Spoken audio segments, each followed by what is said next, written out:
जय Hind and hello guys, स्वागत है आपका आपके अपने YouTube चैनल ज्ञानदेह होस्ट में। और इस वीडियो में मैं आपको बताने वाला हूँ DSSB court attendant, room attendant and security attendant vacancy 2025 apply online process के बारे में, जिसके फॉर्म आप लोग 26 अगस्त से लेकर के 24 सितंबर 2025 तक भर सकते हैं। और गाइज इसमें आप लोग ऑल इंडिया से अप्लाई कर पाएंगे। अप्लाई करने के लिए आपसे यहाँ पर 10वीं पास की योग्यता या फिर ITI या फिर उसके बराबर की अन्य योग्यता, यानी कि अगर आप सिंपल 10वीं पास है तो भी आप इसमें अप्लाई कर सकते हैं। एंड ये जो वैकेंसी है ये आपकी परमानेंट है। और इसके अलावा गाइज इसमें अगर बात करें एप्लीकेशन फीस की, तो जनरल OBC को 100 रुपये फीस पे करने होंगे, SC ST के लिए कोई फीस नहीं है। तो आप इस वीडियो को देखते रहिए, यहाँ पर आपको कंप्लीट प्रोसेस बताया जाएगा राशन से लेकर प्रिंट तक का, ताकि आप लोग इस फॉर्म को बिना किसी मिस्टेक के भर सके। अब चलिए शुरू करते हैं। अगर आपने अभी तक वीडियो को लाइक शेयर नहीं किया हो तो कर देना, और चैनल को सब्सक्राइब करके बेल आइकन ऑन कर लेना। फिर जो लिंक मैंने इस वीडियो को डिस्क्रिप्शन में दिया है आप ओपन करिए। ओपन करने के बाद में आपके सामने हमारी वेबसाइट के ऊपर इस भर्ती की सभी जानकारी सरल वे में देखने को आपको मिल जाएगी, जिसमें कि आप देख सकते हैं आपकी सभी डिटेल्स यहाँ पर बहुत ही अच्छे से दी गई है, जिसमें कि आप आपकी कैटेगरी वाइज वैकेंसी देख सकते हैं, आपकी क्वालिफिकेशन की इन्फॉर्मेशन, आपकी एज लिमिट, आपकी फीस और फिर आपकी अन्य डिटेल, तो सभी इन्फॉर्मेशन आप चेक कर लेना। इसी के साथ मैंने यहाँ पर इसमें जो आप फोटो अपलोड करते हैं, साइन अपलोड करते हैं, उसमें अगर आपको समझ में नहीं आता कि कैसे हमें ये फोटो बनाना है, पोस्ट कार्ड साइज का कितना हमें पिक्सल रखना है, किस ऐप का या किस वेबसाइट का इस्तेमाल करना है, तो ये सब इन्फॉर्मेशन मैंने आपको इस वीडियो के अंदर बहुत ही अच्छे से एक्सप्लेन की है। आप इस वीडियो को एक बार चेकआउट कर लेना।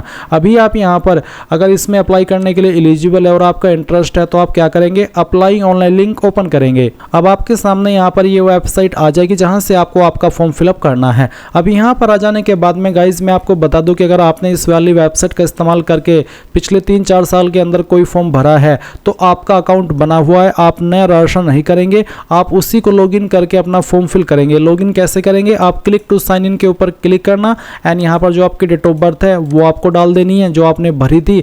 10th का रोल नंबर डालना है, 10th का पासिंग ईयर, अपना वो पासवर्ड जो कि आपने रजिस्ट्रेशन करते समय बनाया था, और ये विजुअल कोड डाल करके साइन इन कर लेना। अब कुछ कैंडिडेट का सवाल रहेगा कि सर मैं अपना पासवर्ड भूल चुका हूँ, तो आपको एक ऑप्शन दिया है फॉरगेट पासवर्ड का, आप फॉरगेट पासवर्ड पर क्लिक करना। फिर यहाँ पर आपकी डेट ऑफ बर्थ डाल देना, पहले डेट फिर मंथ और उसके बाद में ईयर, उसके बाद में 10th का रोल नंबर और फिर 10th का पासिंग ईयर। फिर आप get OTP on your registered mobile number email to reset password, इसके ऊपर क्लिक करना।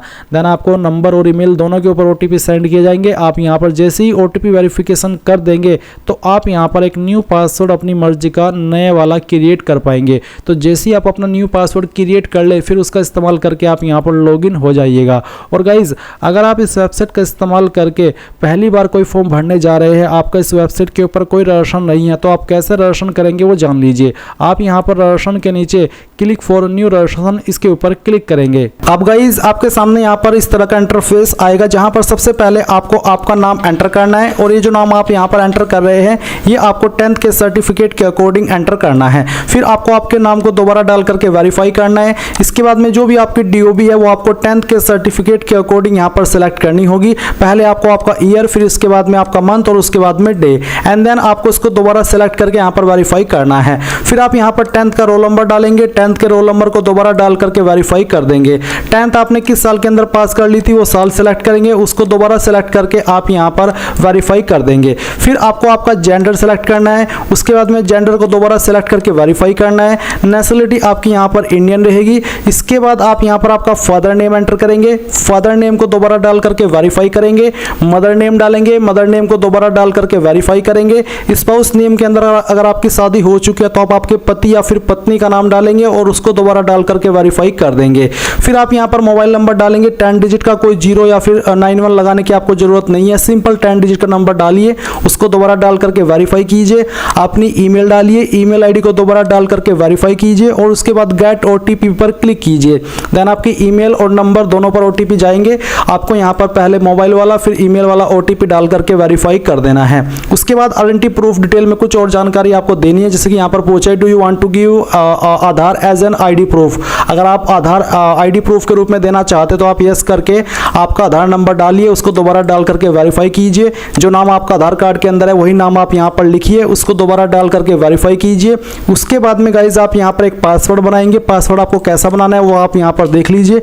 आपको यहाँ पर पासवर्ड में कम से कम एक स्मॉल लेटर, एक कैपिटल लेटर और फिर इसके अलावा आपको स्पेशल कैरेक्टर का इस्तेमाल करना है और साथ ही आपको डिजिट का इस्तेमाल करना है। तो कुछ इस तरह का पासवर्ड आप बना लेंगे, उसको दोबारा डाल करके वेरीफाई करेंगे, यहाँ पर टिक करेंगे और फिर उसके बाद में टिक करके आप यहाँ पर जो भी जानकारी भरी है पहले तो प्रीव्यू के ऊपर क्लिक करके उसको वेरीफाई कर ले। जब आपको लगे कि यहाँ सभी जानकारी सही है तो फिर आप यहाँ पर आई हैव इसके ऊपर टिक करके सबमिट पर जैसे ही क्लिक करेंगे तो आपका रजिस्ट्रेशन हो जाएगा। और रजिस्ट्रेशन होने के बाद में गाइज आपको आपकी पूरी जानकारी आपके डिस्प्ले पर देखने को मिलेगी। इसके बाद गाइज आप अगेन होम पेज पर आ जाएंगे, इसी वाले पर जो कि आप वीडियो में देख सकते हैं। और अब आपको यहाँ पर क्योंकि आपने अभी इसमें रजिस्ट्रेशन किया है तो आपको इसमें साइन इन होना है, तो आप क्लिक टू साइन इन इसके ऊपर क्लिक करेंगे एंड देन यहाँ पर जो आपका डेट ऑफ बर्थ अभी आपने रजिस्ट्रेशन करते समय भरा था तो वो डेट ऑफ बर्थ आप यहाँ पर सिलेक्ट कर लेंगे, पहले डे फिर आपका मंथ और जो भी ईयर है वो भी आप यहाँ पर डाल देंगे।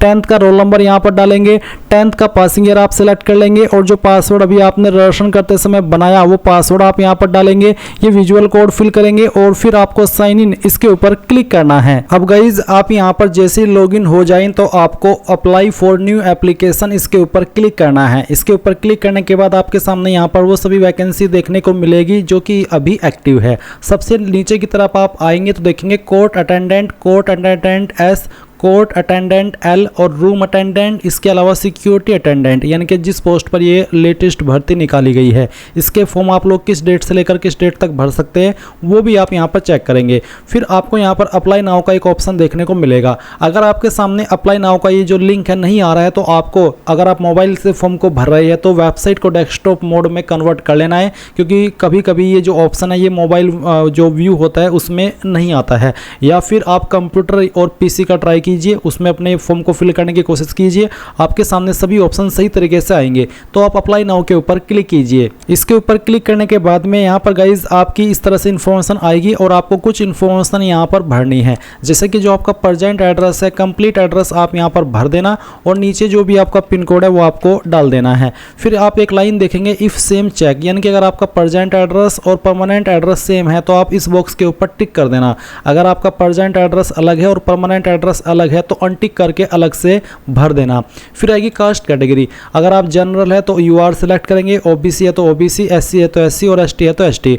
मैं आपको बता दूं कि अगर आप ओबीसी है तो आप यहां पर ओबीसी सेलेक्ट करने के बाद देखेंगे आप ओबीसी दिल्ली है या फिर ओबीसी आउटसाइड दिल्ली, यानी कि आपको बताना होगा कि आप दिल्ली के ओबीसी है या फिर दिल्ली के अलावा किसी अन्य स्टेट के ओबीसी है। तो जो भी है वो आप सिलेक्ट कर लेना। अगर आप दिल्ली के ओबीसी है तो आपको रिजर्वेशन का फायदा मिलेगा, अगर आप दिल्ली के अलावा किसी अन्य स्टेट के ओबीसी है तो आपको रिजर्वेशन का फायदा नहीं मिलेगा।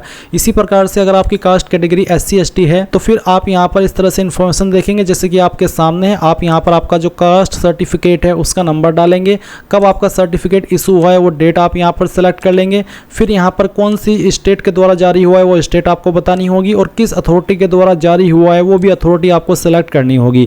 ये सर्टिफिकेट जनरली आपका तहसीलदार, नायब तहसीलदार, मजिस्ट्रेट, सीओ, डीएम इन पोस्ट के अधिकारी द्वारा जारी होता है। आपको आपका सर्टिफिकेट चेक करना है, उस पर सक्षम अधिकारी जहां पर लिखा होता है वहीं पर आपको उसके सामने पोस्ट का नाम देखने को मिल जाता है, वो पोस्ट आपको यहां पर लिख देनी है। फिर आएगी सब कैटेगरी, अगर आपकी इनमें से कोई सब कैटेगरी है तो सिलेक्ट कर लेना, नहीं तो आप यहां पर इनको ऐसे ही रहने देंगे। फिर पूछे डिबरेड बाय बोर्ड और एनी अदर एजेंसी, क्या आप किसी बोर्ड के द्वारा निकाले गए हो, ब्लैकलिस्ट किए गए हो, अगर हाँ तो यस, नहीं तो आप नो करेंगे। फिर आप डिक्लेरेशन के ऊपर टिक करेंगे और सेव एंड नेक्स्ट के ऊपर क्लिक करेंगे। अब आपके सामने यहाँ पर अपलोड फोटोग्राफ एंड सिग्नेचर का सेक्शन आ चुका है। तो आप यहाँ पर जो फोटो अपलोड करेंगे ये आपको पोस्ट कार्ड साइज का फोटो अपलोड करना है, यानी कि पोस्ट कार्ड फॉर्म वे में करना है। इसका जो साइज है वो 50 से 300 KB के बीच में, पिक्सल 480 × 672 और साथ ही साथ यहाँ पर गाइज आपको इसकी जो इंस्ट्रक्शंस है वो और भी डिटेल में इस तरफ देखने को मिल जाएंगे। फिर यहाँ पर आप सिग्नेचर अपलोड करेंगे जो कि आपको व्हाइट पेपर पर डार्क पेन के द्वारा अपलोड करना है, यानी कि करना है और फिर उसको अपलोड करना है और फॉर्मेट JPG का रखना है। मैं आपको बता दूं कि अभी जब इस साल के अंदर वैकेंसी आई थी DSSB के अंदर, तो तब मैंने ये स्पेशल वीडियो बनाई थी। आप इस वीडियो को वॉच करके फ़ोटो सिग्नेचर कैसे बनाना है अपने मोबाइल का इस्तेमाल करते हुए, कितने पिक्सल के अंदर, जिससे कि उसकी क्वालिटी भी ख़राब ना हो और वो आपका सही तरीके से बने और अपलोड भी हो और कोई इशू ना आए। तो आप इस वीडियो को ज़रूर वॉच करना, आपके सभी डाउट्स क्लियर हो जाएंगे और आपका जो फ़ोटो सिग्नेचर है या फिर जो अन्य चीज़ें हैं वो अच्छे से अपलोड हो पाएगी। अब ये चीज़ें आपको ध्यान में रखनी है। अब यहाँ पर आप फोटो अपलोड कीजिए, तो आप चूज फाइल के ऊपर क्लिक करेंगे और जहाँ पर भी आपका फोटो है वो फाइल आपको सिलेक्ट कर लेनी है। मैं यहाँ पर ये फोटो सेलेक्ट करता हूँ, ओपन करता हूँ, अपलोड के ऊपर क्लिक करता हूँ, आपका फोटो यहाँ पर इस तरह से आ जाएगा। अगर आप दिए गए इंस्ट्रक्शंस को फॉलो करेंगे, फिर आपको यहाँ पर आपका सिग्नेचर अपलोड करना है। जहाँ पर भी आपका सिग्नेचर है बताए गए इंस्ट्रक्शंस के अकॉर्डिंग वो सिलेक्ट कीजिए, ओपन कीजिए, अपलोड के ऊपर क्लिक करके इसको अपलोड कर दीजिए। फिर आप यहाँ पर लेफ्ट थंब इंप्रेशन यानी कि बाएं अंगूठे का निशान अपलोड करना है। तो जहाँ पर भी आपका थंब इंप्रेशन है वो आप सिलेक्ट करेंगे। इसका भी जो आपको साइज़ यहाँ पर मेंशन किया गया वो साइज़ आपको ध्यान में रखना होगा, नहीं तो आपका जो सिग्नेचर है वो थंब इंप्रेशन है वो अपलोड नहीं हो पाएगा।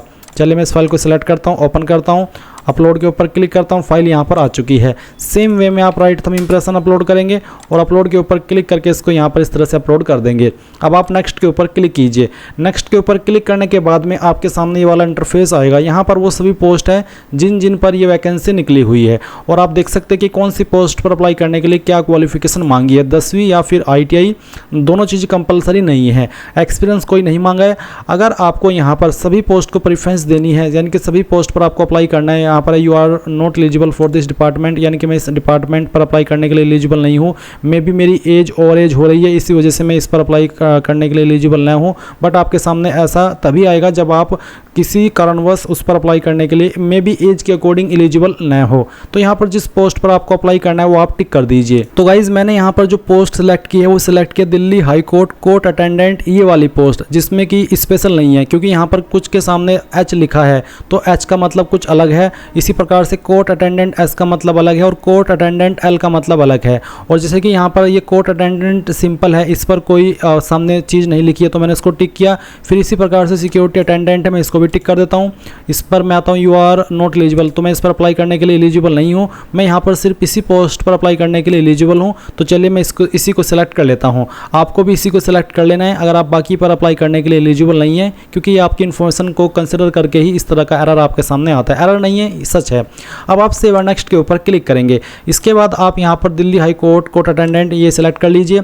अब आपको बताना है कि आप किस क्वालिफिकेशन से अप्लाई कर रहे हैं, 10वीं या फिर ITI। दोनों चीज़ कंपलसरी नहीं है, फिर से बता दो, कोई एक ही आपके पास होनी चाहिए। मैं यहाँ पर 10वीं सेलेक्ट कर लेता हूँ, फिर यहाँ पर 10th, उसके बाद में आपको डिसिप्लिन में मैट्रिकुलेशन सेलेक्ट कर लेना है। फिर आपकी परसेंटेज कितनी है वो आपको यहाँ पर पॉइंट के साथ में बतानी होगी, यानी कि जो डेसिमल में आपके परसेंटेज निकल के आते हैं वो भी आपको लिखने हैं।